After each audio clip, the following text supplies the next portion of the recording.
We do want to take another look at the forecast. Robert is with us tonight. And Robert, there's more rain moving back into the area this week. Isn't that right?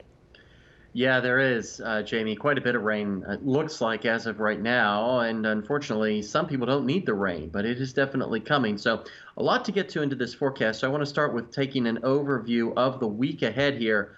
Our final week of 2020.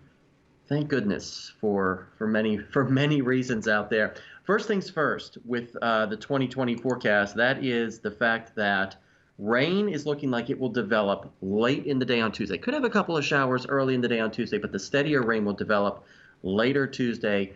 And it looks like we could have some moderate to heavy rain likely throughout the day Wednesday. Looks like a complete washout for Wednesday. Will also be quite windy. And then we're also watching the possibility of maybe some wintry weather moving back into the forecast for New Year's Eve and New Year's Day. But we'll get to that in a second. Here's a look at temperatures right now, mostly in the upper 50s and lower to mid 60s out there. It was a pretty nice day, but we're going to be cooling off as we go through the next couple of days here. Winds, as you mentioned, Jamie, to start out the show, we did have some of those gusty winds. You can see our wind vectors. If you look off to the east, a pretty straight line. That's pretty much where the cold front is, off to the east. Still dealing with a couple of winds out there, but really the winds will continue to subside as we go through the next 12 to 24 hours or so. I want to time out this rain hour by hour here. We're going to have this front continue to press off to the east so that by the tomorrow morning rolls around, we'll be under the influence of high pressure. But you can see clouds streaming in ahead of our next weather maker, so that by later in the day on Monday and early Tuesday, there's that storm system. As I mentioned, a couple of showers possible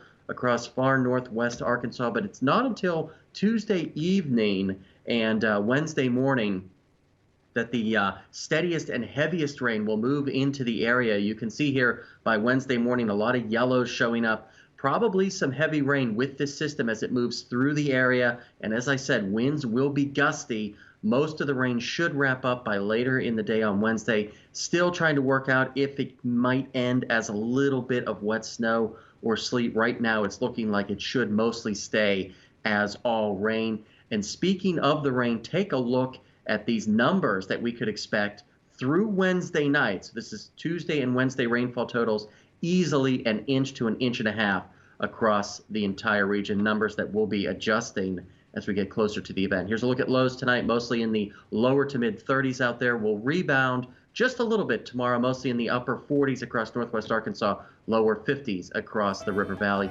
Extended forecast for northwest Arkansas. There's that wind and rain for Tuesday and Wednesday, and then watching for the chance of some wintry precipitation that might be possible to ring in 2021. And then by the time we get to next weekend, things are looking a lot quieter with the return to sunshine out there. Same thing for the River Valley, a couple of showers on Tuesday, and then a very wet, raw, windy day on Wednesday before the chance for some wintry precipitation moves back in here for Thursday and Friday. It's a forecast that'll be fine-tuned as we get toward the event, Jamie, but it's a forecast that we'll keep our eyes on. Well, thank you, Robert. Definitely want to pay close attention if anyone does have some New Year's plans.